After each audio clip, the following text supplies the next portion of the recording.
Hello, hola, Guten Tag, Bonjour, Arte, podcast conducido por Graciela Echagüe, donde el arte se discute y se vive.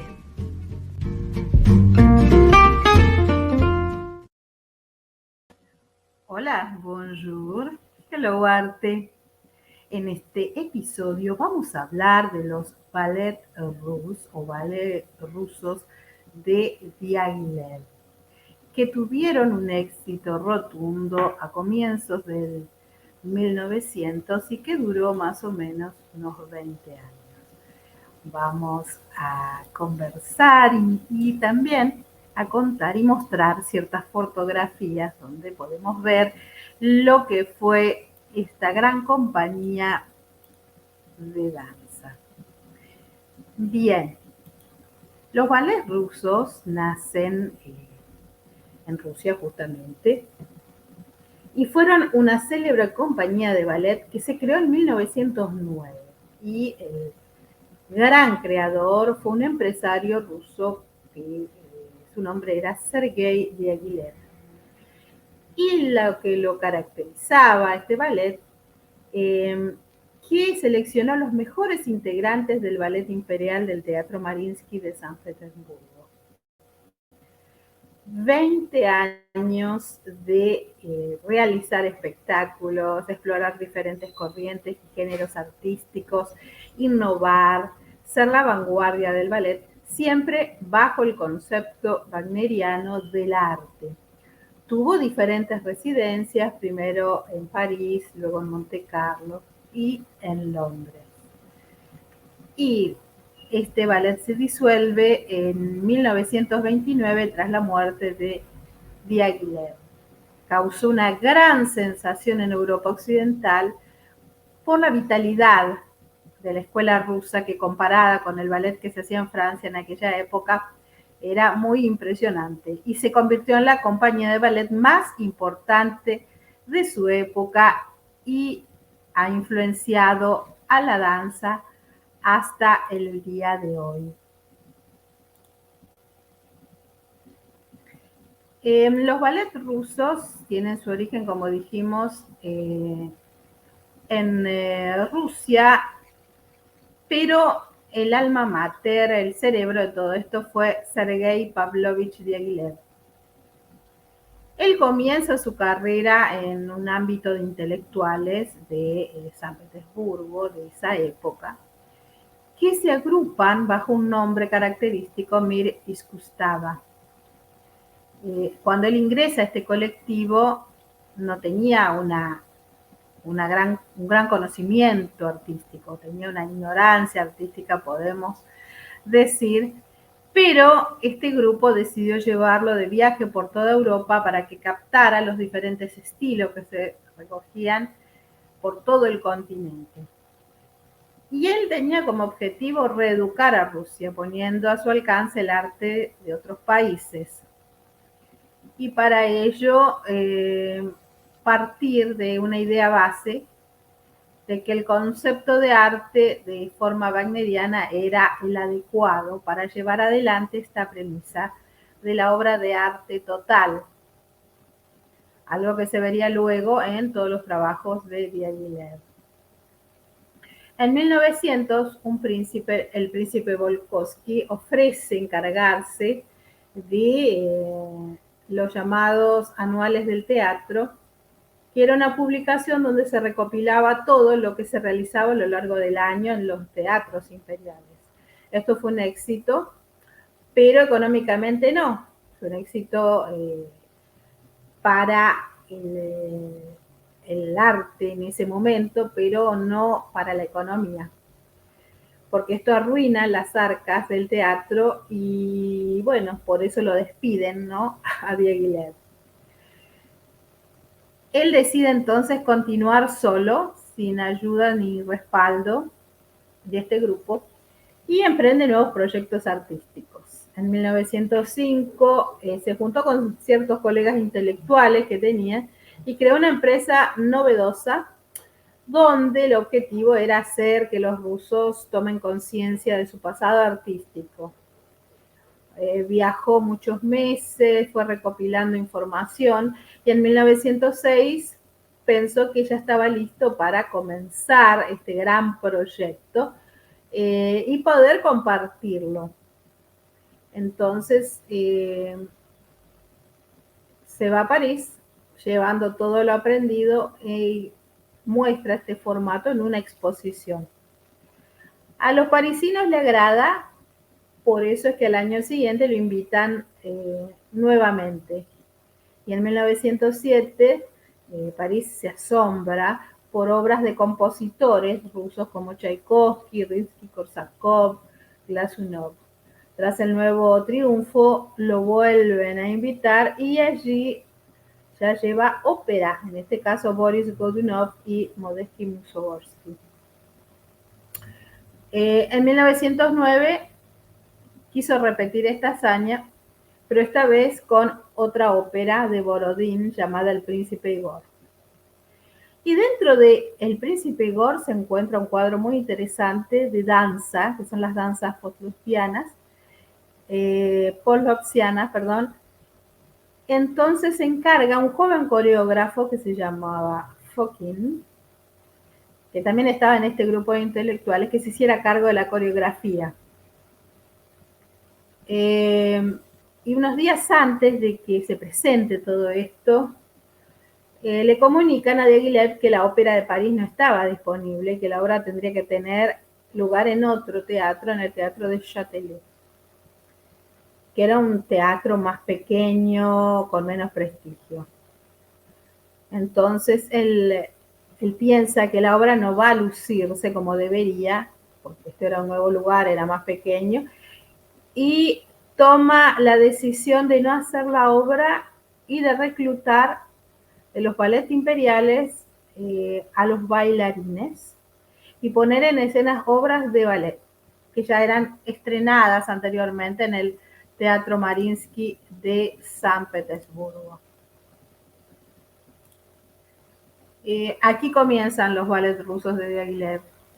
Y se forma como una especie de asociación entre coreógrafos, compositores, bailarines, todos ellos bajo la condición de Diaghilev.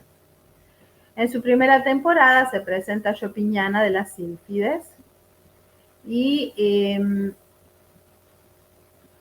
donde el coreógrafo utiliza una música que no era compuesta para ser bailada. Entonces, este ballet recuerda como una especie de pasado romántico en el cual se inspira el gran pas de quatre, Giselle y las Sílfides, con características que son destacables en un ballet de ambiente, sin argumento, donde predomina más la interpretación y no hay conexión entre el cuerpo del baile y los solistas. Dentro del mismo se puede encontrar algo un poco más folclórico como las mazurcas, vals y polonesas. Todo esto recibe el nombre de Chopignana o Chopignana en homenaje a un ballet de Marita Glioni y fue idea de Benoit. También presentan Le Pavillon d'Armide, Le Festin de la Araña, la fiesta de la araña, y las famosas danzas postloxianas del Príncipe Igor. Para la segunda temporada, ya en 1910, con una coreografía principal de Fokin, se presenta Carnaval, Giselle y Sherazade. Y se ponen de manifiesto los grandes talentos de Nijinsky y de Tamara Karsavina. En Sherazade, que se basa en los personajes de Las Mil y Una Noches, se muestra un estilo oriental, una música creada por Rimsky-Korsakov. También da un nuevo aspecto a lo que es el ballet, cambiando el eje de los temas principales hasta el momento. En El Pájaro de Fuego, con música de Igor Stravinsky, que está inspirado en un ballet de una leyenda folclórica rusa, la gran colaboración entre coreógrafo, compositor y diseñador da una obra importante e impresionante. Y fue compuesta para la bailarina Anna Pavlova, la más grande del momento. Pero cuando Pavlova escucha la la música le pareció horrible y no quiso bailar más para esta compañía. Ella se separa y decide abrir su propia compañía de ballet. Bueno, está muy interesante la historia, pero ahora vamos a unas pausas y comerciales y ya volvemos enseguida.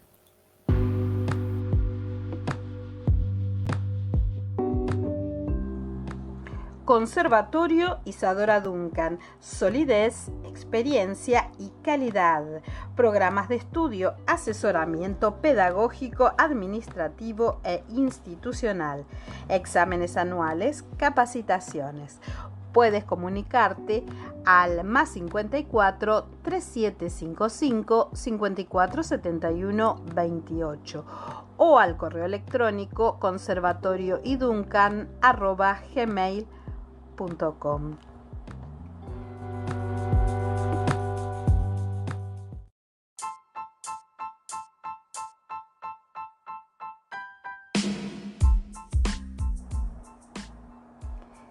Hello Arte Podcast, Hello Arte TV, Hello Arte Magazine Digital.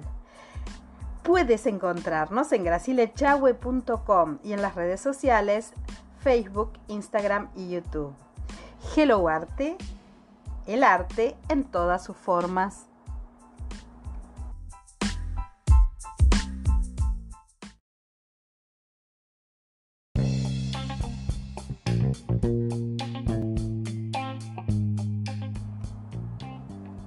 G-Dance Producciones es Literae, servicio de autopublicación y marketing. Idearte, te ayudamos a concretar tu idea artística. G-Dance Management, representación de artistas.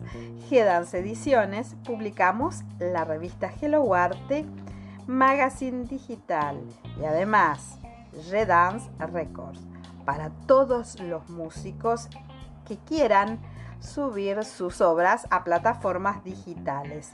Puedes encontrarnos en Instagram, Facebook o en www.gracielechahue.com.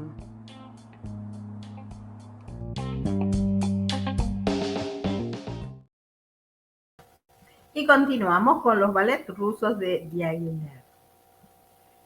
En la tercera temporada, los ballets rusos presentan nuevamente como coreógrafo principal a Fokine y con nuevas obras, Narciso, que es un ballet de tema clásico con la música de Nikolai Sherepenin y que da como una nueva estética a la obra con la siesta de un fauno.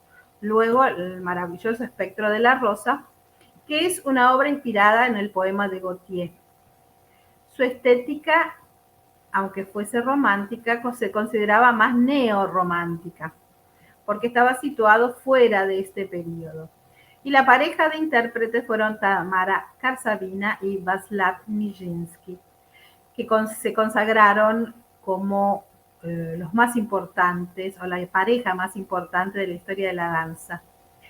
Y esta obra se puede considerar de estilo barroco por lo recargado en el trabajo de manos. Un ejemplo será el quiebre de muñecas, por ejemplo. Y otra obra muy importante de esta temporada fue Petrushka, que fue una obra de carácter más realista que fue creada por el propio Nijinsky, donde se refleja la música de Stravinsky con decorados de Alexandre Benoit.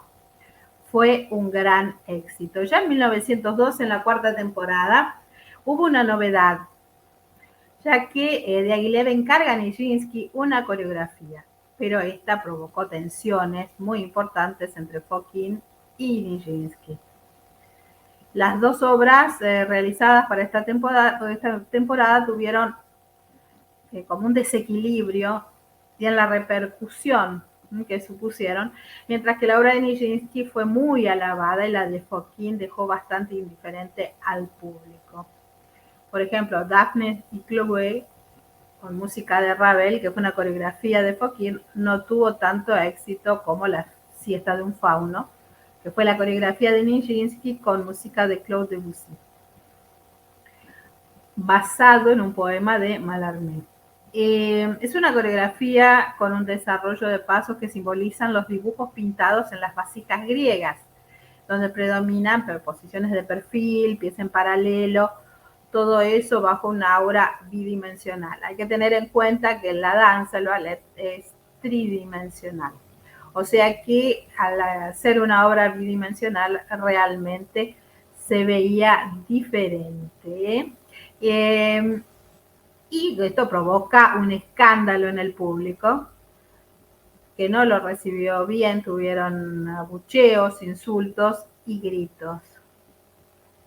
Pero más que nada en la escena final, porque el protagonista, bueno, realiza un acto en pleno escenario que no fue bien recibido. En la temporada 5, en la quinta temporada, en 1913,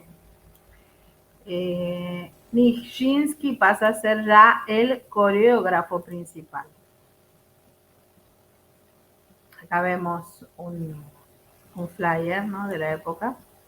Y se realiza la consagración de la primavera con música de Stravinsky, que era de una complejidad terrible, por lo que Diaghilev contrata a María Rambert, una bailarina polaca, para que ayude a Nijinsky con los bailarines, con la coreografía, para contar la música.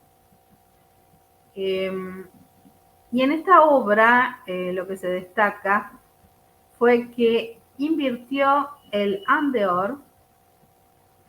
El andeor en el ballet es importante, es el hacia afuera, y comienza a utilizar los pies paralelos y los pies hacia adentro. A esto hay que añadir que las posiciones de los brazos y las manos con los puños cerrados evocaban una estética muy primitiva. La obra se desarrollaba en 2 actos. Primero hacía referencia a la adoración de la tierra y el segundo al sacrificio. También se presenta juegos con música de Debussy. Y allí, en esta obra es el deporte. En particular a mí me llamó muchísimo la atención, la aprecié mucho esta obra. Y en esta época comienza también Diaghilev a emplear nuevos coreógrafos como Nijinsky. La obra Juegos representa un partido de tenis y no tuvo el recibimiento que se esperaba, ya que no era nada particular, sino algo de la vida cotidiana, y el público no estaba acostumbrado a ver este tipo de obras o de temáticas dentro del ballet. En la sexta temporada, en 1914, se presenta El Gallo de Oro y La Leyenda de José, con coreografías de Massin,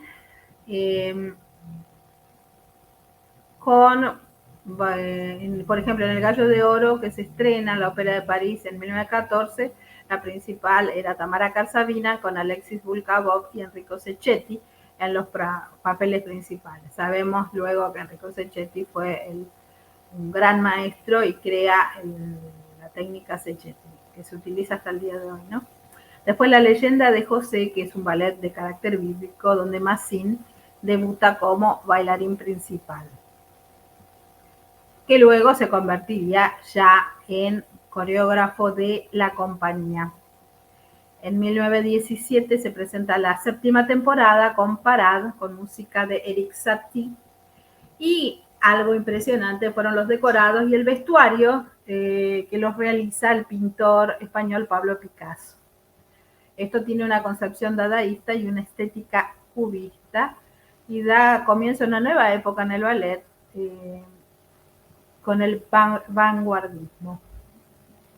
Era un ballet problemático, y Diaghilev se empeña en crear la gran obra total, haciendo que todos los géneros artísticos convivieran en una misma obra. Cuando lo presenta, muchos de estos bailarines decidieron abandonar la compañía y tomar otro rumbo en las carreras. Y aquí comienza como una especie de quiebre, y se pasa directamente a la época del cóctel en 1919, donde hay que ubicarse ya en la Primera Guerra Mundial, donde, bueno, está obligado la compañía de Diaghilev a refugiarse en España. Y aquí, bueno, está influenciado por la obra española y conoce a Manuel de Falla, el compositor, y se plantea la idea de una nueva obra, y así nace El sombrero de tres picos, que es una obra que está basada en este músico que crea personajes como el corregidor y la molinera, y finalmente se basan también en un gran homenaje a Francisco Paco Goya, donde queda muy influenciada toda su época, ¿no? Sobre todo en el diseño de trajes. Este ballet se estrena en Londres,